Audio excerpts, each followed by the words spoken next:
This is a very special week following taking a week off here on Under the Bridge, and I'll tell you why later. Oh, that's a terrifying thought. Yeah, I'm Cody, aka the Scarlet Troll, pronouns he, him. And I am Greg, aka Greg. Also wow. Did you just almost die? I don't know, dude. I just got hit by a wave of sleepiness just now. Great. Greg, aka Greg, pronouns, apparently I'm tired.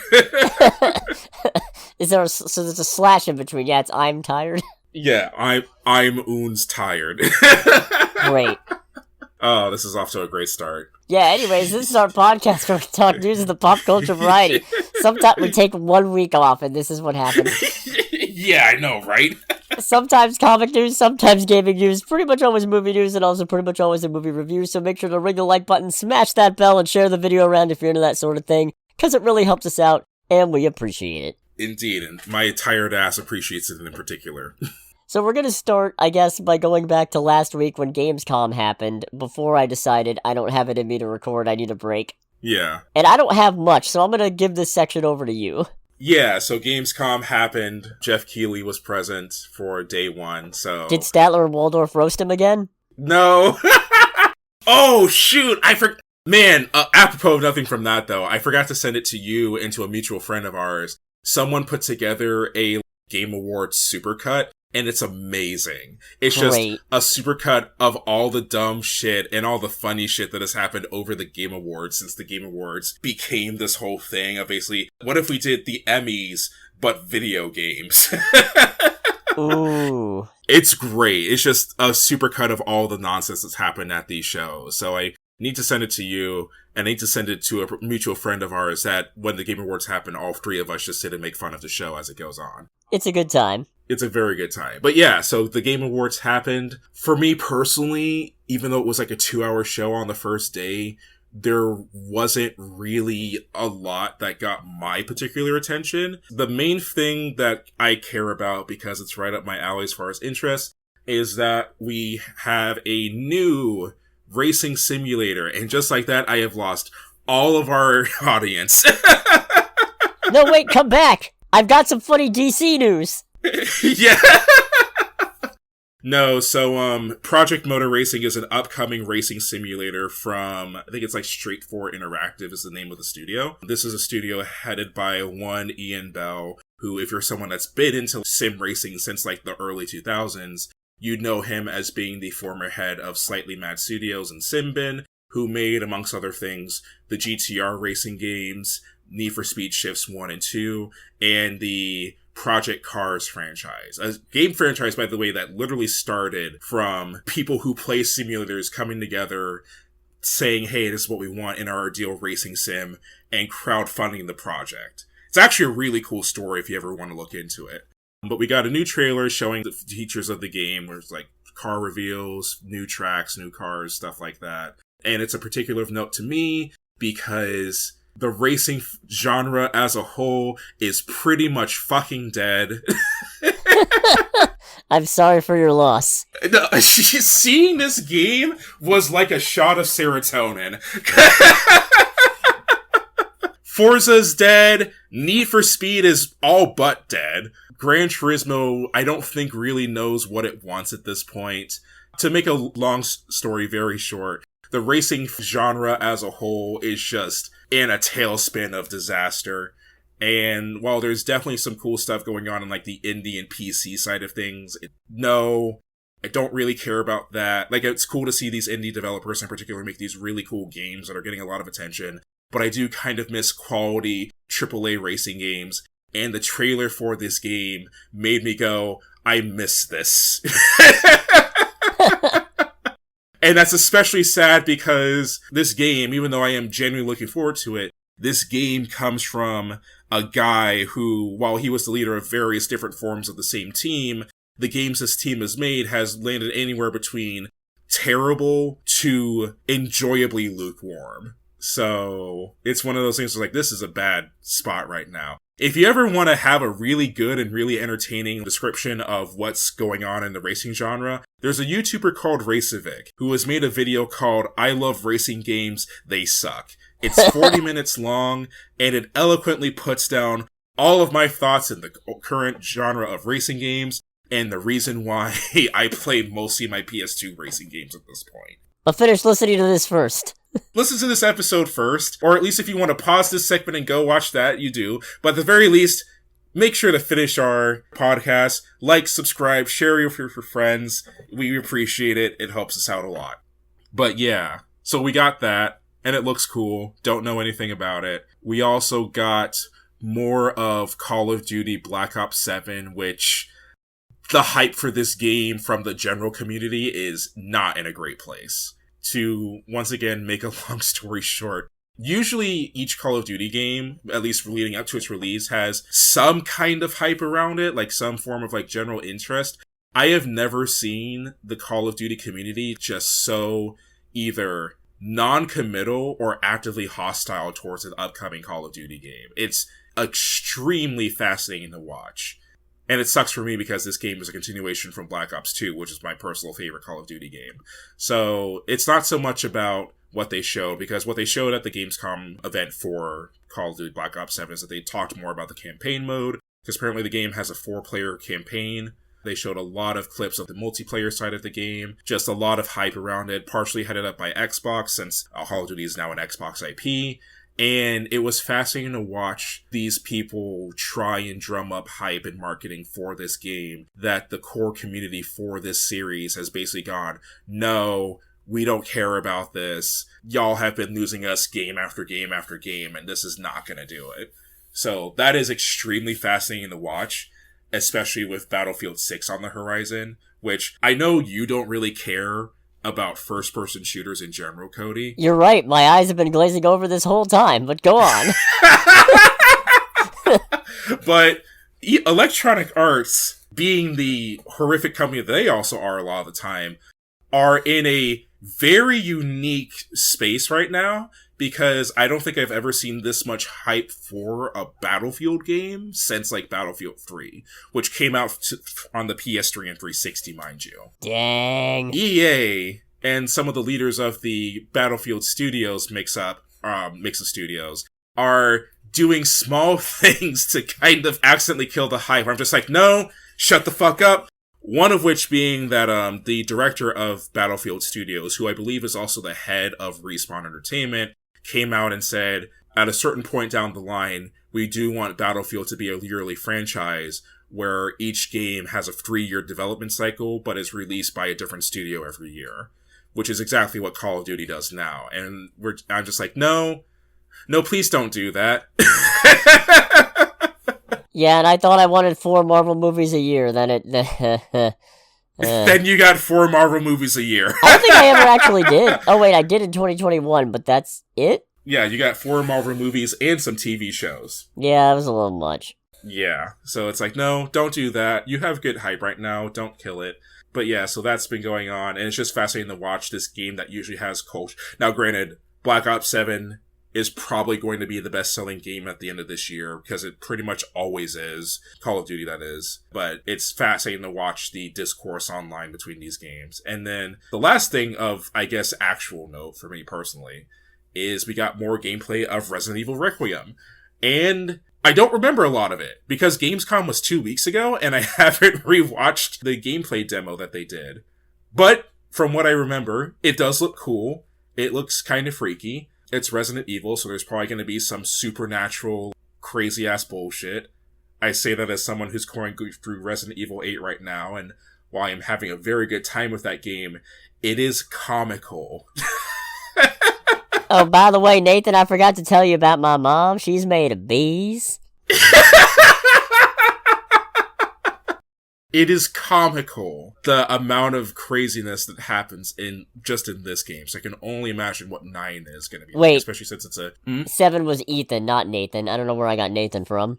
7 is Ethan. Oh, 7 and 8 are Ethan. Because 8 carries over directly from 7. Yeah. And in playing 8, I'm regretting not actually playing 7, honestly. But yeah, that looks cool. Oh, and then actually the other thing that of interest to me is that we got more gameplay of Silent Hill F.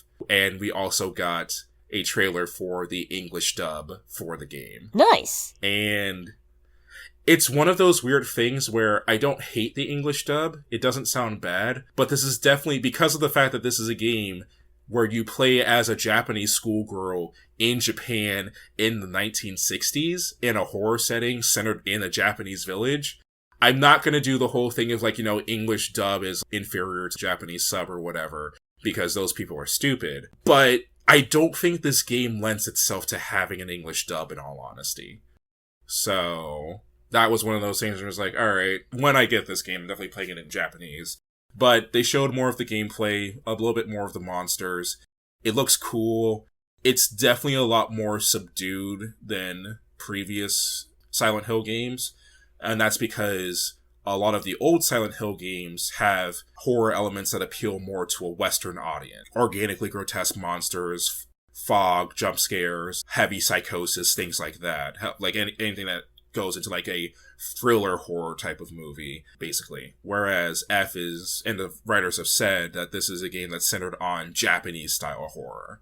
So it's not as in your face about the horror, if that makes sense. I've seen some people complain that the monsters and all that aren't as creepy, which I do get, but the atmosphere of the game is still top notch, and I think the atmosphere is what they're going for. It seems like the underlying theme of this game is going to be, if I had to guess, given the age of this character, because I think we play as like a Japanese 14-year-old, things of like, social acceptance, beauty standards that teenage girls become aware of, which I sound weird talking about as a 30-something-year-old man. Fun stuff like that. Friendship is magic, except for when it goes horribly wrong and then you're put into like a Japanese hellscape.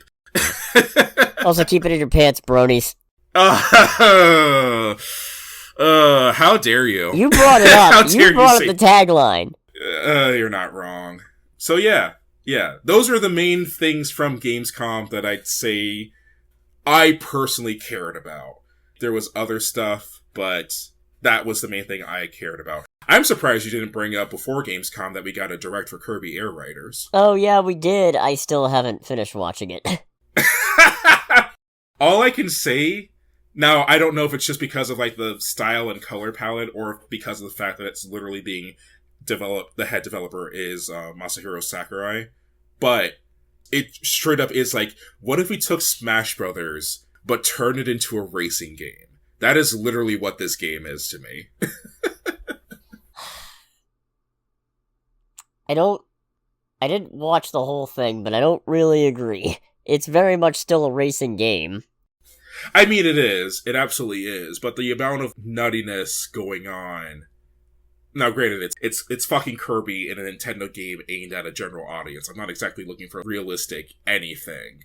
But there was enough nuttiness showed in, like, some of the levels and, like, modes and whatever. I'm just like, this feels like if Smash Bros... Not as far as how Smash Bros. Works, of course, because it's a racing game versus an arena fighting game.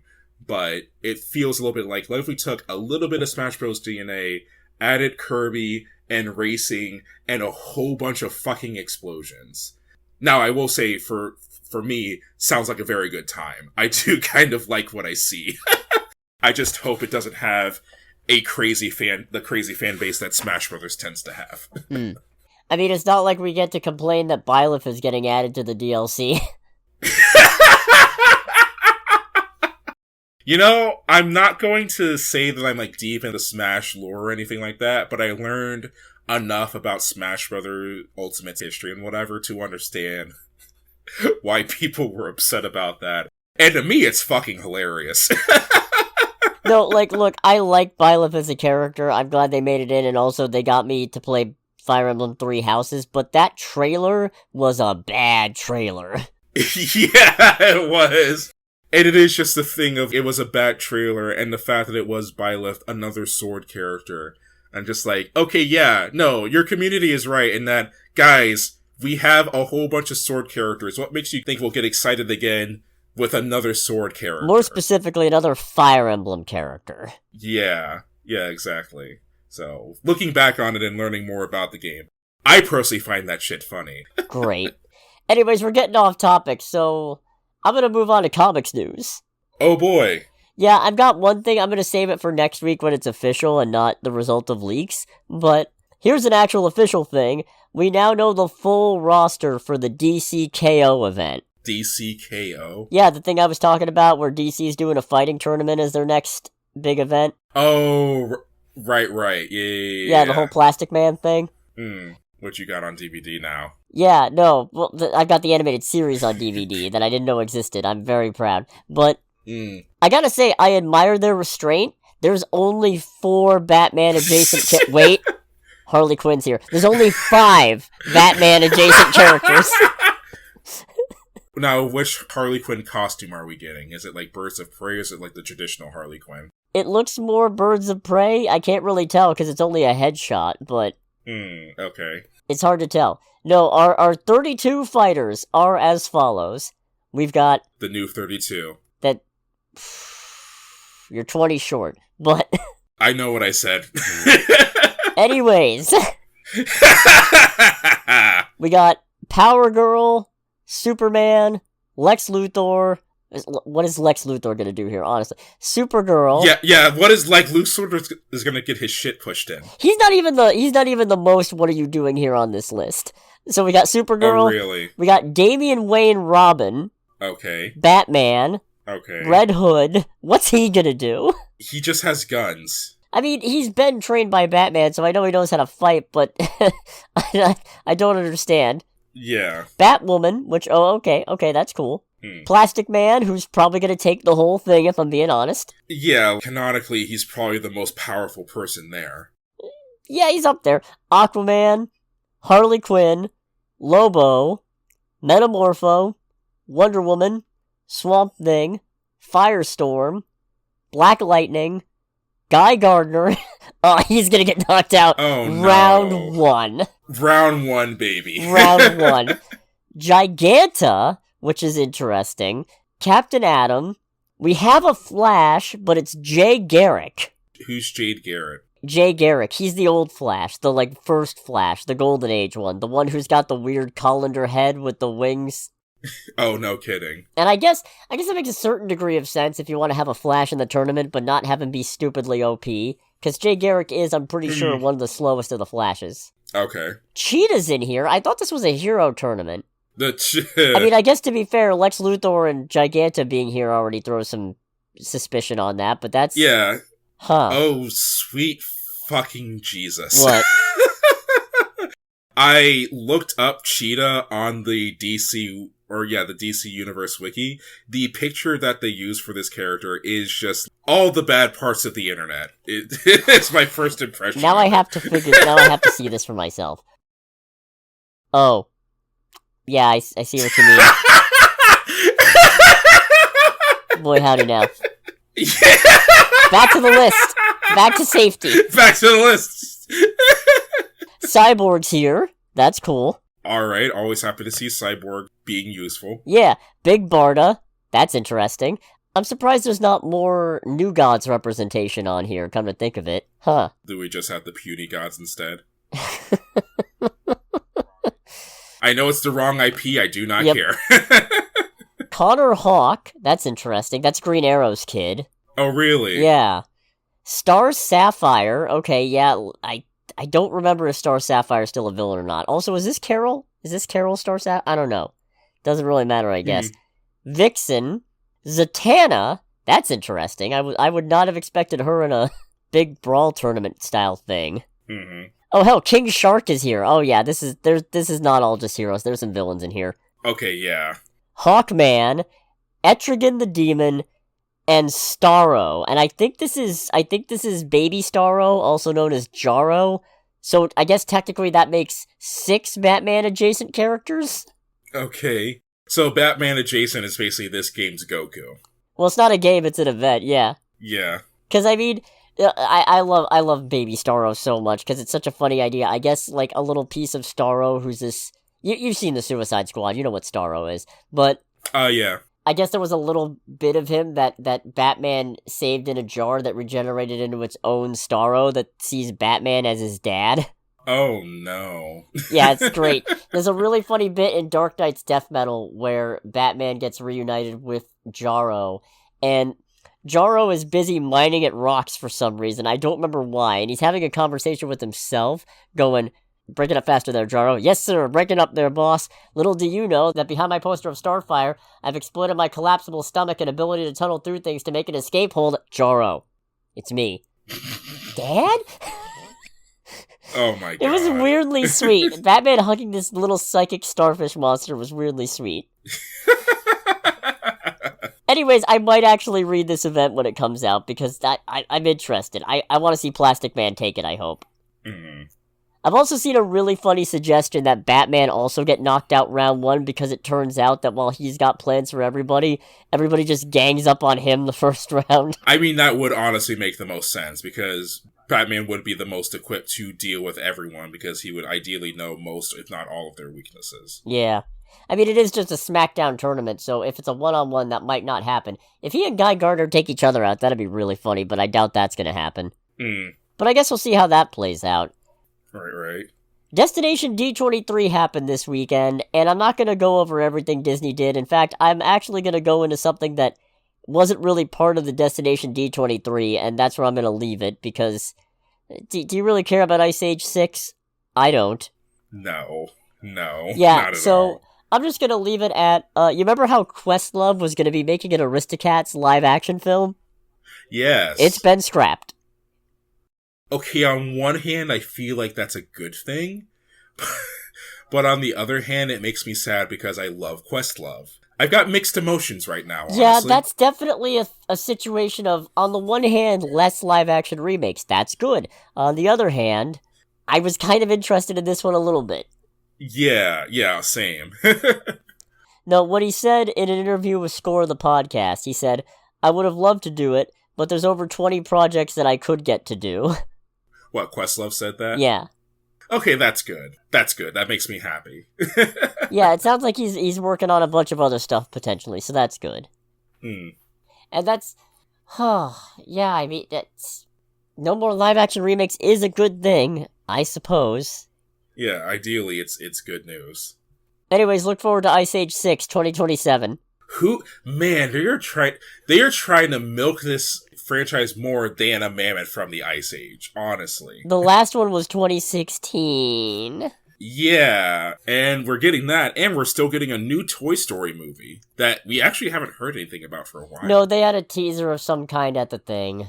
So... Oh, did they? I guess this is gonna be a minor, like, Destination D23 thing. We also know that they're working on a sequel to Coco, which will release in 2028 or later, along with Incredibles 3. Okay. They're working on something else called Gatto, but I don't know what that's about. And then Disney's working on some new magic movie called Hexed. Okay. Starring the Hex Girls? No, Warner Brothers. Not possible. I know it's not, but wishful thinking and all. Yeah. Anyways, we're gonna bring back a favorite segment of mine. And I don't know how much of this actually applies to the segment, but I feel like both parts are applicable, so I'm just gonna blanket call this the glorious return of Don't Be a Creep. Play the jingle. Don't be a creep. There we go. So originally, I was only gonna bring this segment back to drag Snoop Dogg a little bit. Which, when you told me about that, I was just like, Snoop, just stop, dog. I have an addendum, which I think maybe helps a little bit, but it's still kind of, man, you can't just go firing off saying this shit. And it's even worse because it makes me have to defend Lightyear. Apparently, when the two women who have had a baby was revealed in the movie, his response was, I didn't come in for this shit, I just came to watch the goddamn movie. He said it fucked me up, I'm like scared to go to the movies, y'all throw me in the middle of shit that I don't have an answer for, because his grandson had confusion about how the two women had a baby. So he's like, man, I didn't come here for this, I just want to watch the movie. You, Mr. Dog, you cannot. It's 2025. Yes. All you have to do is just say, we've come a long way, kiddo. I mean, and I want to emphasize, I feel physical pain saying this, because of being a fan of rap music, especially West Coast rap music. This is the same man who performed at the president's inauguration party got a lot of shit for performing at the president's inauguration party, and then did this Stop the Hate Super Bowl commercial, which, unfortunately for my cynical ass, was one of those things where it's like, the only reason that you're doing this commercial, stop saying hateful things to one another, Jewish people in particular, is because of how much hate you got for performing at Trump's inauguration, dude. Yeah. Sure. Now, he did post an apology on Instagram. Well, it was kind of an apology. And... those are the best kind. Yeah. The exact quote was, "I was just caught off guard and had no answer from my grandsons. All my gay friends know what's up. They've been calling me with love. My bad for not knowing the answers for a 6-year-old. Teach me how to learn. I'm not perfect." Okay, that's almost fair, but again, it is 2025. It is not hard to just not make a big deal out of it.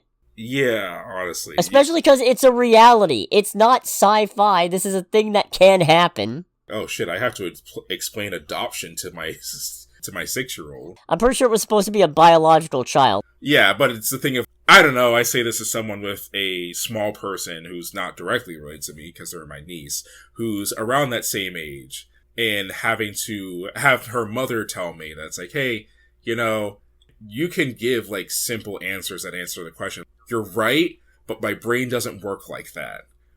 And I bring this particularly because the thing that sparked it was me playing my Jimi Hendrix record to her, and her asking if he was still alive, me telling her, no, he died a long time ago, and her just looking at me going, how did he die? Oh boy. I'm just sitting here like, how do I explain drug overdose to a 6-year-old? You just say sometimes adults do things that aren't healthy for them, and sometimes they do too much of it. That's exactly what my sister said. Oh God.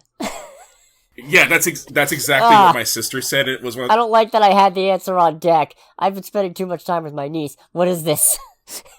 Yeah, and it's a thing you're like, I wish I was smart enough to come up with an answer like that. Instead, I ended up scaring my niece trying to answer her question. Wow. Yeah, I'm bad. It's shit like that goes like, maybe parenthood isn't for me. So anyways, the takeaway here is that homophobia is not cool. Mm-hmm. Don't be a creep. Don't be a homophobe. Don't be a creep. LGBTQ stuff is normal. There's nothing about it that is significantly different or forces you to make any more complicated an explanation. It's all it is very simple when you don't get hung up on being a little... I had a word, and then I was like, in the spirit of things, that's an unnecessarily gendered insult, and I can probably do better, but I'm really struggling. I recognized how quickly you stopped yourself there. I'm just like, go on. When you're not being a little dickhead about it. Yeah. Which is also gendered now that I think about it. Yeah, yes it is. I've failed. I don't know. I once had a ex-coworker of mine who was trans tell me, it doesn't matter what side of the spectrum, sexual or otherwise you are, anybody can be a dick. I'm just like, yeah, that's true. That's correct. Anyways, we're gonna get a little more controversial with this other aspect of Don't Be a Creep. Oh boy, even more controversy, something that we love being on this podcast. No, but I mean, it's in the sphere. He directed some of the X-Men movies. Oh no. Alright, what do we got? Bryan Singer is planning a comeback. Okay. Oh, also he directed Superman Returns, but I still haven't seen that one, so I don't really care there. Fair enough. But the reason he has to make a comeback is because his career was put on ice after a... Ooh. Oh, did you just look it up? I did look it up. Or at least saw a small blurb of him, just like, oh damn, how do you have 4? Why are there 4 of these? Bruh. Yeah, so I mean, look, on the one hand, I want to stress. Oh, this is... I want to stress. This is bad. The Weinstein effect. I want to stress here that Bryan Singer has never been criminally charged with anything. Right. And since Hollywood has a less than cordial relationship with anything other than straight white guys at times, it is not impossible that the series of sexual assault allegations dating all the way back to 1997 are just the result of concentrated people taking swings at him because he is gay. I'm not discounting that is a possibility, especially because it does sound like at least one of these was potentially entirely fabricated. But okay, when it stretches back to 1997 and there's multiple separate instances, that sounds like it's probably not a coincidence, is what I'm going to say about that. So you're being a lot more diplomatic than I am, because right now my brain is trying my best to come up with like a Diddy adjacent joke. Well, he's not like the 47th president. He's not a convicted felon. Sure, that's fair. But the real reason I'm including this, and the real thing that kind of skews it to, I really don't think this guy is innocent, is that one of the projects he's working on is a self-financed documentary about himself and his struggles, with which he plans to address the allegations of sexual misdeeds and cover his own attempt at career resurrection. I feel like innocent people don't do that. Don't make documentaries about their own sexual assault allegations. Yeah, innocent people, generally speaking, don't even bring it up. Now, they're just like, hey, I didn't do it. I'm not going to talk about it, because why would I bring attention to that? Now again, Hollywood being kind of a cesspool, and also a lot of people involved in that sphere being a bunch of fucking narcissists, it's not impossible. What I am saying is it's a really bad fucking look. It is a bad look. So, you know, in addition to don't be a homophobe, don't be a sexual assaulter, you know? I probably should bleep this, because I'm pretty sure YouTube doesn't like that, but hey, we're not monetized anyway, so what do I care? Yeah, don't be a creep. Yeah, it's in the jingle. Yeah, don't be a creep. Don't have 1,000 bottles of baby oil. Yeah, don't be Diddy. Or Drake. Or Drake. Da, da, da, da. Anyways. It's not enough. Let's go to trailer time. Let's do trailer time. It's trailer time again. We've got movie previews to watch. It's trailer time again. So we got a very brief trailer for The Carpenter's Son, a movie which does not have a release date as far as I can tell. But yeah, it was just fall of this year, 2026? I'm not seeing anything. Like, I guess in May, Magnolia Pictures got US distribution rights, but I'm not seeing any, like, actual date attached to this. Alrighty. But I think this is a horror movie about Jesus? I mean, if you're gonna have because Nicolas Cage is playing Jesus in this, right? No, he's playing the Carpenter. As in, like, I'm pretty sure Jesus is not dad, because it's... I am not a religious person. I'm probably getting something about this wrong. Either way, it's definitely not an evangelical movie. Like, if you're gonna have Nicolas Cage here, I feel like, by default, this is not gonna be like a God is good evangelical movie. There's gonna be some other kind of angle to this. Okay, yeah, apparently, per the official synopsis, The Carpenter's Son tells the dark story of a family hiding out in Roman Egypt. The son, known only as the boy, is driven to doubt by another mysterious child and rebels against his guardian, the Carpenter, revealing inherent powers and a fate beyond his comprehension. As he exercises his own power, the boy and his family become the target of horrors, natural and divine. It's a Jesus horror movie with Nicolas Cage. Yes, exactly. And FKA Twigs, as seen in The Crow. Oh. Ooh, this is tempting. I can't wait. I know we barely got anything from this trailer, but I cannot wait. Let me tell you. Yeah. Wouldn't it be amazing if this is a repeat of The Pig and we're the only people in the theater again for this weird-ass Nicolas Cage movie? It's possible. I don't think it's particularly likely, but it is possible, because that was another Nicolas Cage movie. It is possible, especially considering how weird and avant-garde The Pig was. I could see a similar thing happening with this. You're right. Ooh. Fingers crossed. One can hope. Yes. More substantially, we got a trailer for Sisu, Road to Revenge. So this is an interesting one, because it kind of actually ties together a couple historical things. So, a little bit of a small history lesson. Nope, don't run away. I've got snipers trained on your positions. You need to stay in your seats, kiddos. So, this one is a sequel to Sisu, which is phenomenal, by the way. Not high art by any stretch, but fun action movie. Get to see Nazis get their shit fucked up, which that's never a bad thing. But in this, it takes place in 46 in a portion of occupied Finland that's being taken over by the Soviets, which is a fun bit of kind of back and forth history because during World War II, for actually most of World War II, Finland was actually allied with Nazi Germany against the Soviet Union because the Soviets on more than one occasion tried to encroach on Finnish territory, and that conflict became known as the Winter War.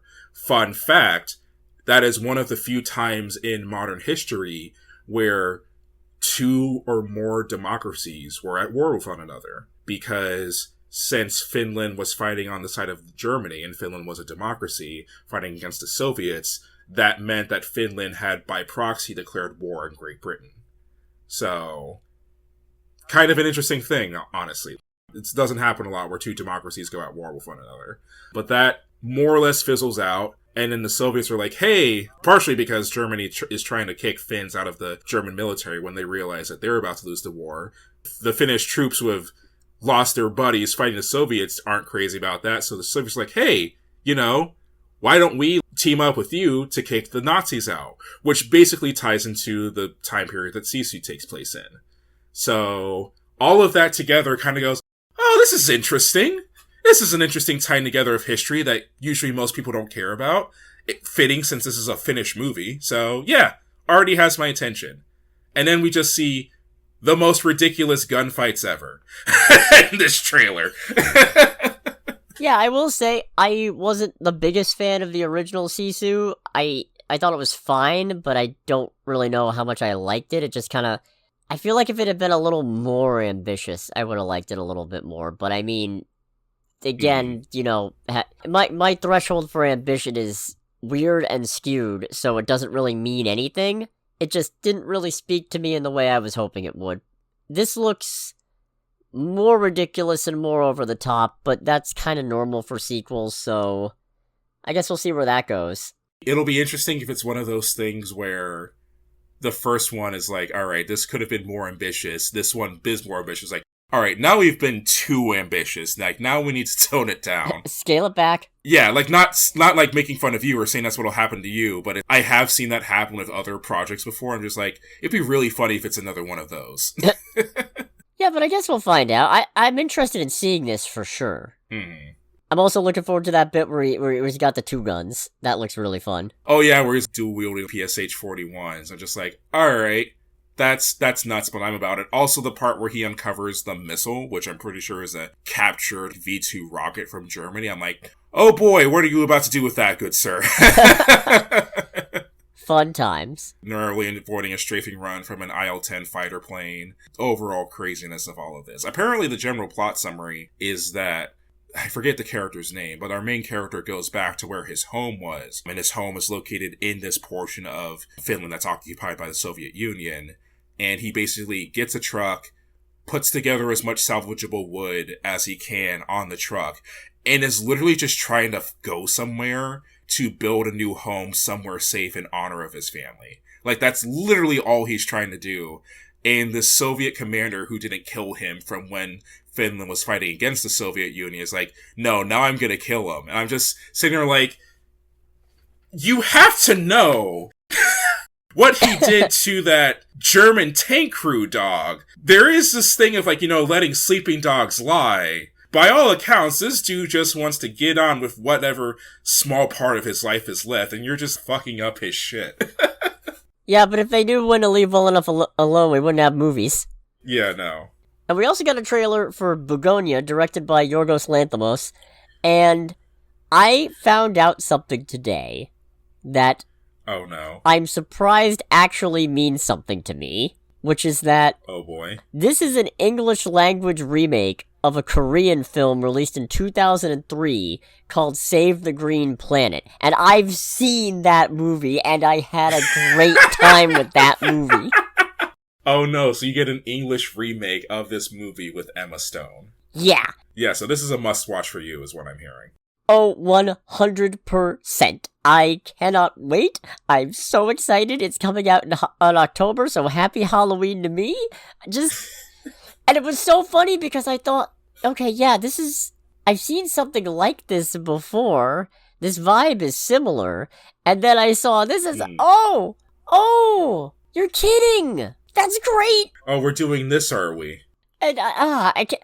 I'm not going to talk about... Honestly, when I said I found something that might have replaced Tron for Cinema Synergy for October, Save the Green Planet is it. Okay, because what I was going to say is I haven't seen that movie, but my guess with this movie is that it's going to be... Like, my preemptive, early bingo guess is that Emma Watson is not an alien, but one of the... Emma Stone is not an alien, but one of those two guys are. That was like my early guess. I will say nothing. All right, cool. I will say nothing about it.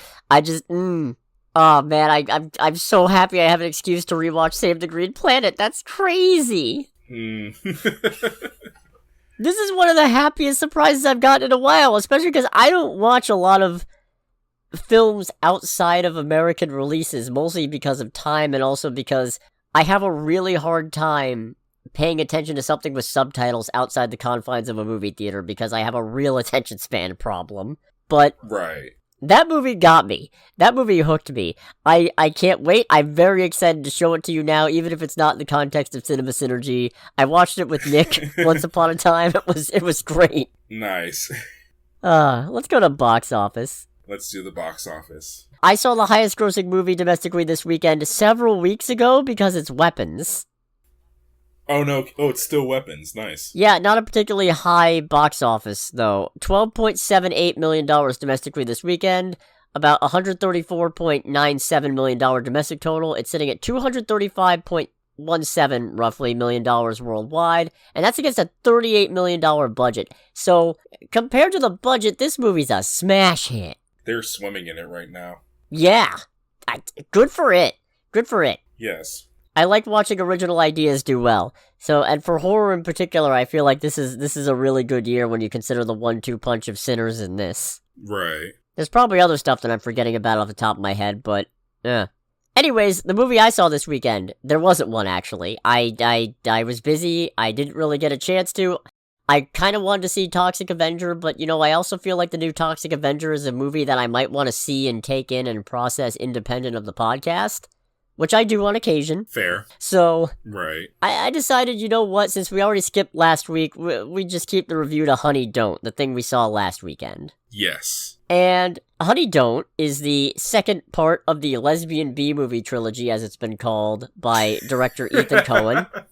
Right. Unlike Drive Away Dolls, which is the first one of these and is a buddy road trip comedy, this is a dark comedy detective film. But like Drive Away Dolls, it stars Margaret Qualley, and I think Drive Away Dolls set my expectations a little high.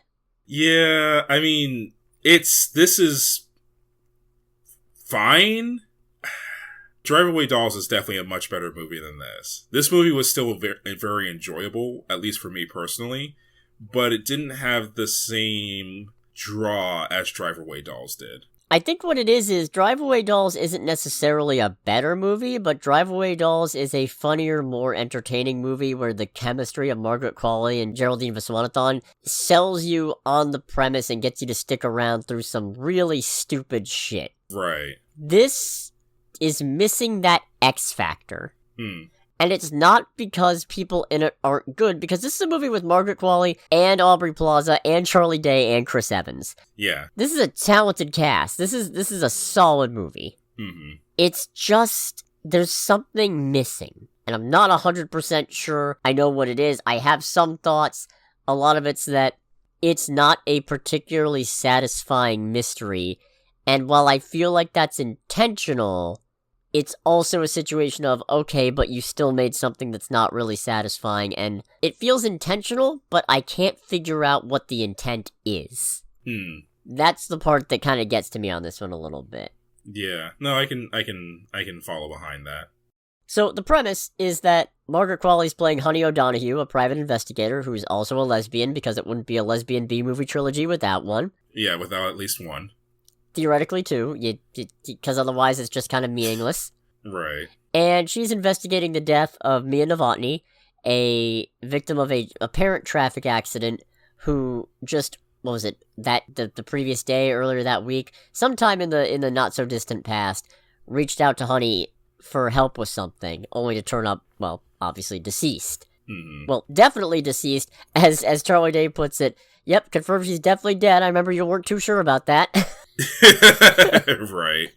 Charlie Day is not my favorite part of this movie, but man, he is a thoroughly identifiable and yet still somehow kind of endearing asshole. Yeah. He's like the friend where you know he kinda sucks, but it's not... I guess it's like accidentally malicious is how I would describe it. Yeah. If that makes sense. Yeah.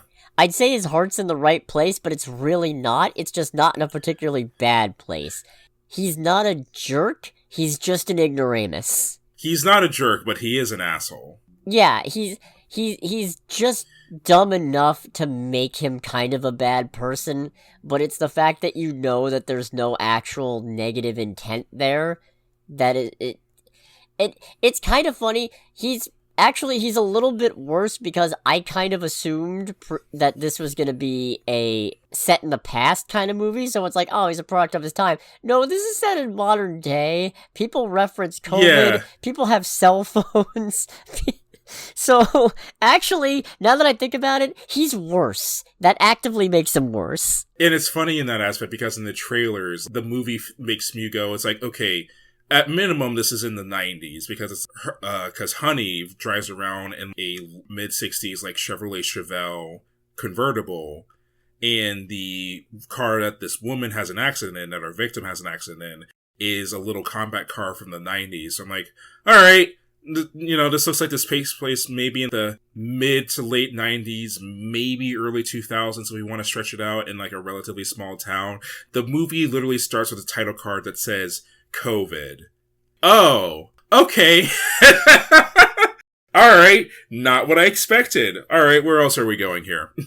Yeah, I don't know. I mean, Chris Evans also having the time of his life in this movie, as he seems to be in most things nowadays. Oh yeah, I've said this before, but I do enjoy this whole thing of Chris Evans taking roles where he is more often than not, a likable asshole. I wouldn't even call him likable, just charismatic. A charismatic asshole. And in this particular movie, a very degenerate charismatic asshole. And he's always managing to put a new spin on it so it doesn't feel like he's doing the same asshole performance. There's nuances. There's different flavors of asshole. I don't know what they are, and I don't care to find out, but... Yeah, and even still, he's not playing an asshole all the time. Sometimes he mixes it up. Case in point, The Materialist. How's acting going? How's it look like it's going? There's something crazy to me about the fact that one of our most recurring gags from this year is from one of the more middle-of-the-road movies we saw. There's something really funny to me about that one, where it's like The Materialist was not a particularly standout movie, but it has birthed one of our favorite back-and-forth exchanges of this year. Yeah, it's like Chris Evans being asked, how's acting going? Being asked to the actor who played Captain America as one of the most recognizable faces in acting in the comic book realm.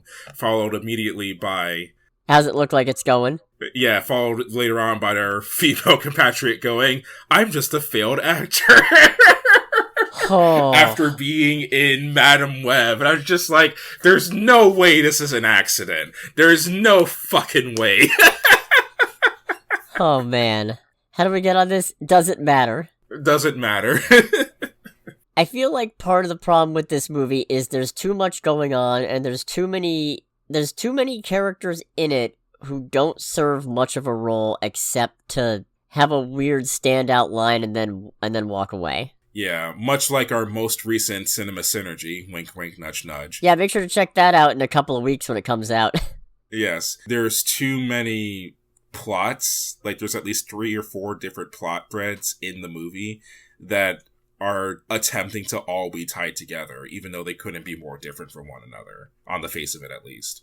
There are elements of this movie that only exist to keep the movie going and get it to the particular point they need it to get to, and that's true for all movies, ultimately.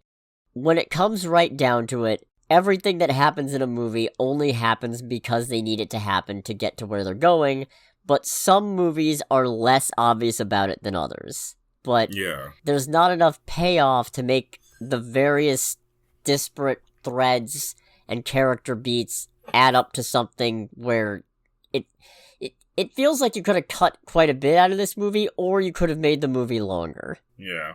Although I feel like there are a couple bits where it gives the idea that there was supposed to be more to this film, but maybe they got hit some kind of time constraints and it's already like, all right, we can't do this. Because this movie is, what, a little over... Oh, no, it's not even an hour and a half. Never mind. Yeah, there was some room to expand here. Oh, yeah, it's just under an hour and a half. Jesus. But yeah, I mean, we get our rambunctious cast of, like you said, we have Chris Evans, we have Margaret Qualley, we have Aubrey Plaza, which I will say, in my opinion, this movie does solidify in a weird way that, yes, Aubrey Plaza is a very, very versatile actress, because I feel like the Aubrey Plaza that we see in this movie is not one that is normally seen, because she does kind of play a very not put together, messy government employee from a small town with not much of a good background.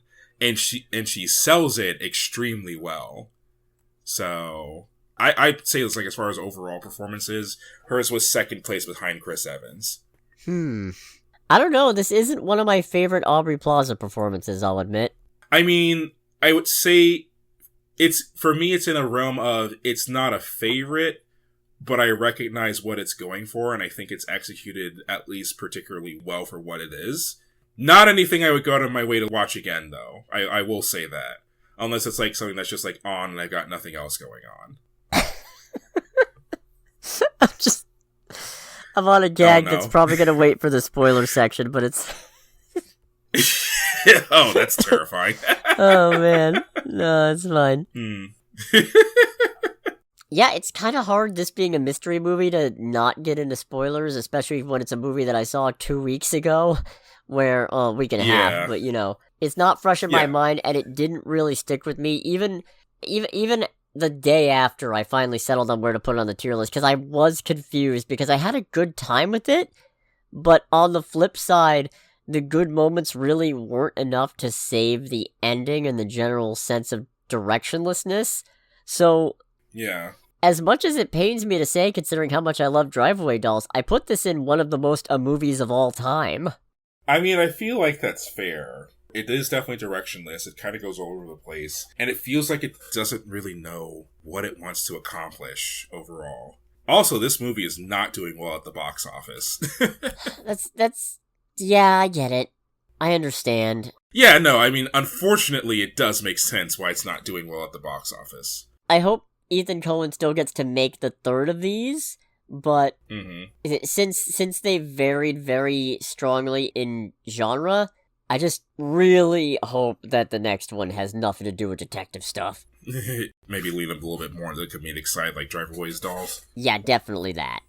I don't know, what do you think? Should we go into spoilers? Sure, why not? Alright, I feel like that was a short non-spoiler section, but I guess that, who knows, we'll see when I'm done editing. If you don't want to get spoiled on Honey Don't, this movie that's already been out for a week plus, make sure to click away in 3, 2, 1. Okay, you know, as much as I love Aubrey Plaza as an actress, and while I do think she did a good job here, I feel like the real star when it comes to her character arc is the makeup artist. Oh, yeah! Because... Oh, 100%. I don't want to call it a transformation, but the way she's presented at the end of the movie as it ramps up to the reveal that she was actually the killer in most of these situations, she looks like a completely different person, which ties into what she was talking about with Honey about you sleep with someone a couple of times and you think you're attached, and then you start to see who they actually are, and then all of a sudden they're not attractive anymore. it was an interesting parallel, and I liked that part. But the whole bit, on paper, I really like the idea of detective starts trying to solve one mystery, ends up bumbling into something completely unrelated. But the way this plays out is just, I don't know. I think it's frustrating because we're also watching the actual bigger conspiracy play out before us, but we never get to see Honey connect the dots, and that's where the frustration comes from. And I suspect it's intentional, I just don't know what the end goal is. Yeah, because there is also a secondary conspiracy that, if you look at it objectively, like comparing the scope of it, is arguably a more significant conspiracy than the main one that Honey gets herself tangled into. Because the secondary one is that Chris Evans's church and all that is also a front for like a major drug ring. And that's a bit where I'm just like, yeah, that's a pretty big deal, honestly. Whereas with Aubrey Plaza and her thing, a lot of what her motive is mostly, and also very sadly, it has to be said, like objectively speaking, but it's driven by abuse and sadness and a feeling of failure for the people that were around her character when she was growing up, and also watching other people fail, people who are depending on them. So it's like, all right, well, since you have nothing going on, stab, stab, stab. And it's pretty fucked up, honestly. It's fucked up, but, like, I feel like she loses most of her sympathy in the fact that she goes after the victims rather than the actual fucking oppressors. Yeah, she goes for the victims rather than the people who have abused or failed the victims. And it's like, no, like, I guess it's supposed to really hone in on how this character is, like, kind of lost her marbles in her sense.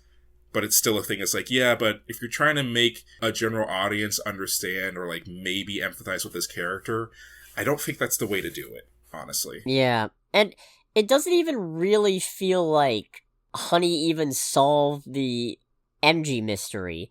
It feels like she just kind of stumbled into that one, and also completely missed the bigger conspiracy unfolding underneath her.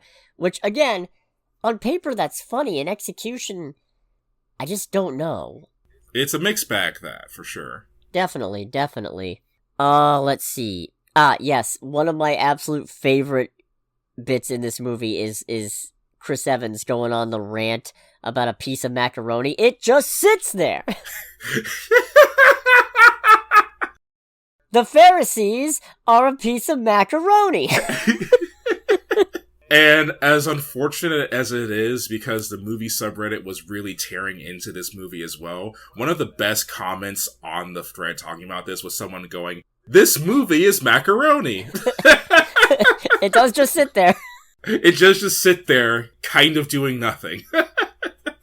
That was a sermon that was very strange, but also made me go, it's like, this is kind of what it felt like at the tail end of me going to church as a kid. The sermons and whatever that I got, like, right before I stopped going to church, they did kind of feel like this.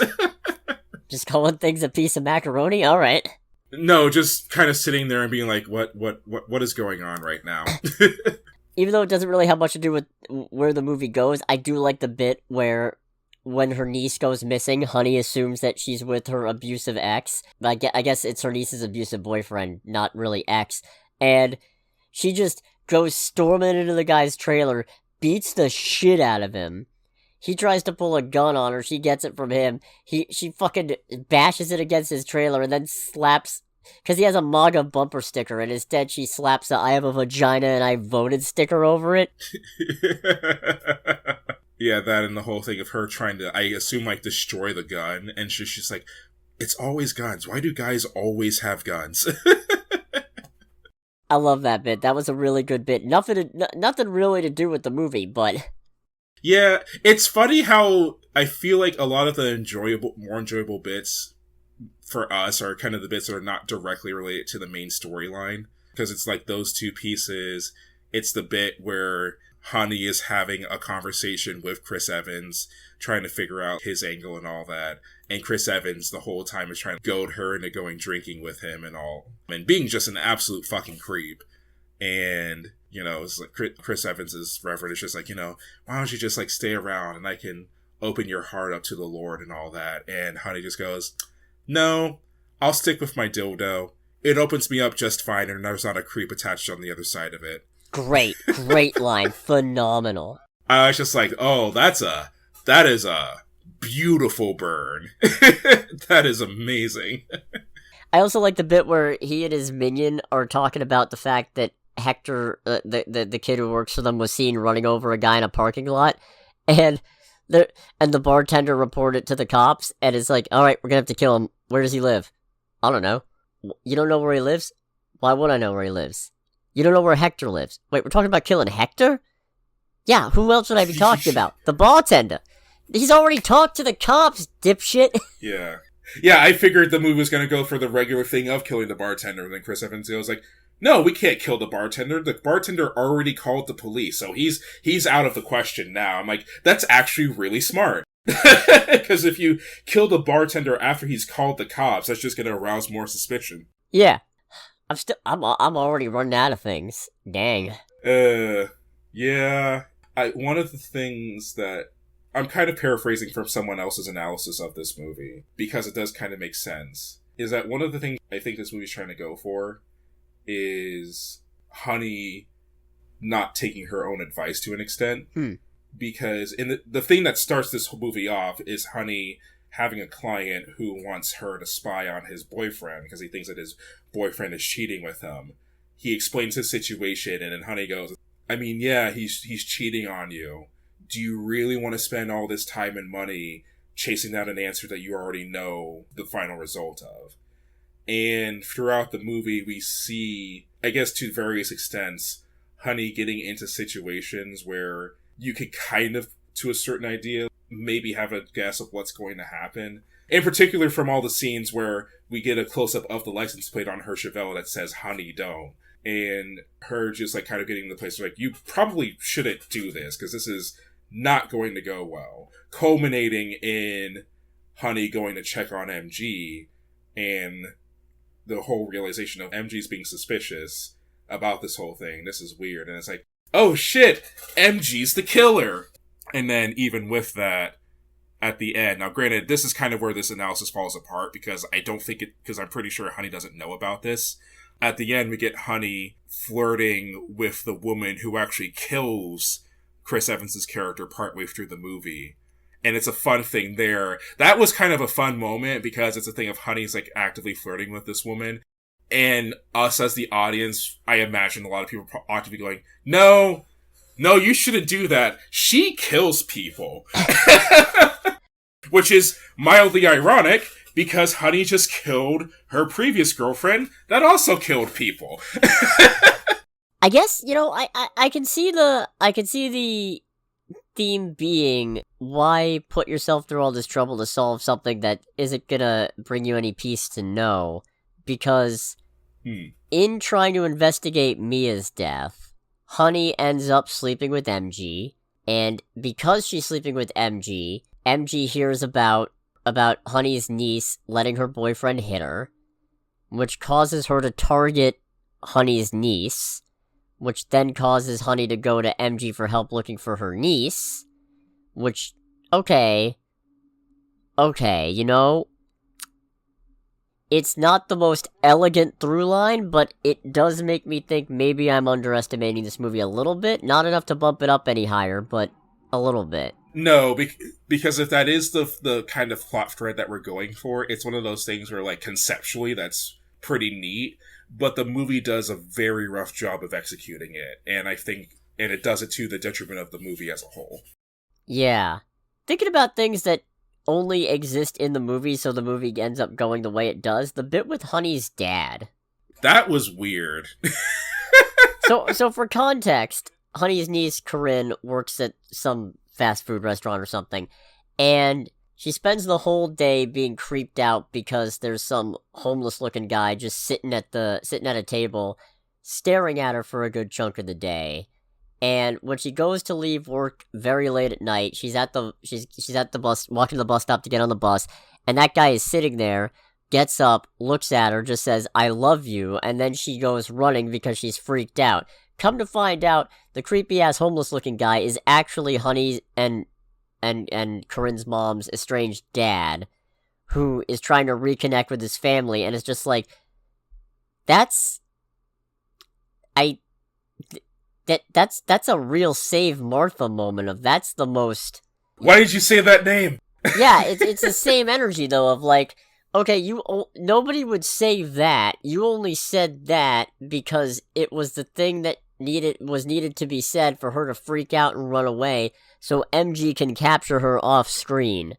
But and it doesn't lead to anything because he sits down with Honey later and they're talking, and he was an abusive prick. It sounds like. Never sexually, which he says like it's supposed to be any kind of redeeming factor, but okay, boomer. And it's all just a ploy because he's like, I'm gonna die someday, and you're gonna feel real bad if we don't make peace before I die. You're gonna feel real terrible. And she just goes, you're already dead, you just haven't realized it yet. And I don't know if, like, he can't already... that has to be a metaphor, because otherwise... Unless Corinne didn't actually get scared off by him, but by something else, I assume that was just a random thing. Right. It's weird. I don't much care for it. There wasn't a lot of need for it to be in the movie.